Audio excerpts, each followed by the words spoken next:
구독과 좋아요, 알림 설정은 영상 제작에 큰 힘이 됩니다. 아이비리그 다르머스 컬리지가 2025년 가을 학기 입시부터 SAT와 ACT 점수 제출을 의무화할 것이라고 최근 발표했습니다. 이에 따라서 한인들이 큰 관심을 보이는 탑 대학 중에 신입생 지원자들에게 표준시험을 치를 것을 요구하는 대학은 2월 11일 2024년 현재 다르머스 컬리지, MIT, 조지타운대 등 3곳으로 늘었습니다. SAT와 ACT가 슬슬 부활하는 모양새입니다. 코넬대는 검토 끝에 일단 2025년 가을 학기 입시까지는 표준시험 옵셔널 정책을 유지할 것이라고 최근 밝혔습니다. 대부분 대학들이 팬데믹을 거치면서 표준시험 점수 제출을 옵셔널로 전환했고 다르머스도 그중 하나였습니다. 이 말은 지원자가 대학의 표준시험 점수를 제출할지 말지 결정할 수 있는 옵션을 가진다는 뜻입니다. 다르머스는 자체적으로 연구 조사를 실시한 결과 표준시험 점수를 요구하는 것이 저소득층이나 퍼스트 제너레이션 등 소외계층 학생들에게 오히려 대학 문턱을 낮추는 것으로 나타났다고 밝혔습니다. 연구를 주도한 다르머스의 브루스 세이서도트 경제학과 교수는 테스트 옵셔널 정책 때문에 일부 훌륭한 학생들을 놓치고 있다는 것을 발견했다고 밝혔습니다.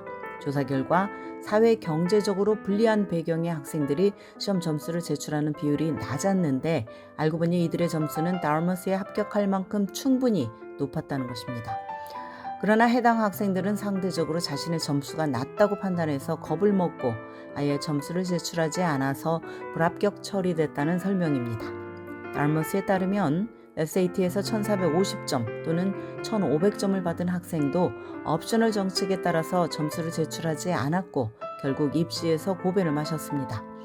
그러나 해당 학생이 성장한 배경을 감안하면 이들 점수는 아주 뛰어난 점수라는 것이 대학 측이 내린 결론이었습니다. 다르머스 합격생을 배출한 적이 없는 고교 학생이 다르머스에 지원할 경우 표준시험 점수를 제출하는 것이 도움이 되는 것으로 나타났습니다. 연구진의 이번 발표는 표준시험 점수에 대한 비판이 많은 상황에서 나온 것이라 주목을 끕니다. 다수의 연구에서 표준시험 점수와 가구소득은 상관관계가 있는 것으로 나타났습니다. 브루킹스 연구소에 따르면 2020년 고교 졸업생 그룹에서 흑인과 라티노 학생들의 SAT 수학 점수는 백인과 아시안 학생들보다 낮았습니다. 일각에서는 이런 논란이 제기되던 차에 팬데믹 사태가 발생이 되고 전국에서 학생들이 시험을 치르기 어려운 상황이 되자 테스트 옵셔널 정책이 급물살을 탔습니다. 테스트 옵셔널에 대해서 조사하는 기관인 페어 테스트에 따르면 미국 대학 중에 현재 1900곳 이상이 테스트 옵셔널을 시행을 하고 있습니다.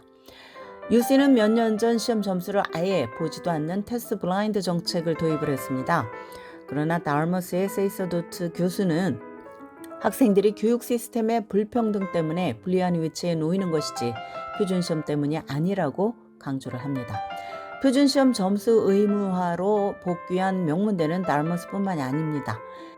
MIT는 2022년 3월 SAT와 ACT의 의무화 부활을 발표했습니다.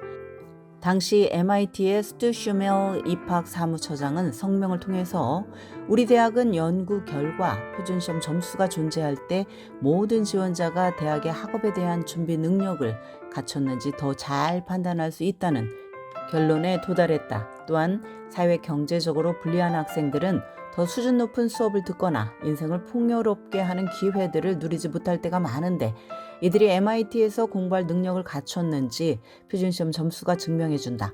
우리는 표준시험 점수 의무화가 테스트 옵셔널 정책보다 더 공정하고 투명하다고 본다라고 밝혔습니다. MIT가 표준시험 점수 제출을 다시 의무화한 것은 스템 전공 중심인 MIT에서 SAT와 ACT 수학 점수를 통해서 지원자의 학업적 성공 능력을 예측할 수 있기 때문인 것으로 보입니다. 조지타운대 역시 SAT와 ACT 점수 제출을 다시 요구하는 정책으로 돌아왔습니다. 그러나 여전히 많은 대학들은 표준시험 옵셔널 정책을 유지하고 있습니다. 콜ум비아대와 윌리엄 앤 메리 대는 테스트 옵셔널 정책을 무기한 유지하기로 지난해 3월 결정을 했습니다. 2023년 6월 브라운대의 크리스티나 팩슨 총장은 표준시험 정책과 관련한 딜레마에 대해서 언급했습니다. 각종 데이터를 보면 지원자가 브라운대 같은 엘리트 대학에서 학업적으로 성공할 가능성을 예측하는데 표준시험 점수만 한 것이 없다는 것입니다. 그러나 표준시험 점수를 의무화하면 저소득층 및 유색인종 학생들이 지원을 포기할 수 있다는 점이 딜레마입니다. 더구나 지난해 6월 연방대법원이 대학 입시에서 소수계 우대 정책인 Affirmative Action 금지 판결을 내린 상황에서 더욱 염려가 커지고 있다는 설명입니다. 지난해 9월 팩슨 총장은 조기 전형 옵션, 레거스 제도 선호, 표준시험 의무화 등 브라운 대학의 입시 정책을 전면 재검토하기 위해서 위원회를 설립했습니다. 브라이언 클라크 브라운대 대변인은 브라운이 표준시험 점수 제출을 다시 의무화할지, 테스트 옵셔널 정책을 계속 유지할지 여부 등을 포함해서 장기적인 정책을 다음 입시 사이클이 시작되기 전에 발표할 것이라고 밝혔습니다. 다른 대학들도 한시적이었던 테스트 옵셔널 정책에 대해서 활발하게 논의 중입니다. 지금까지 교육 전문 컨설팅 그룹 어드미션 메서스 진아킴이었습니다.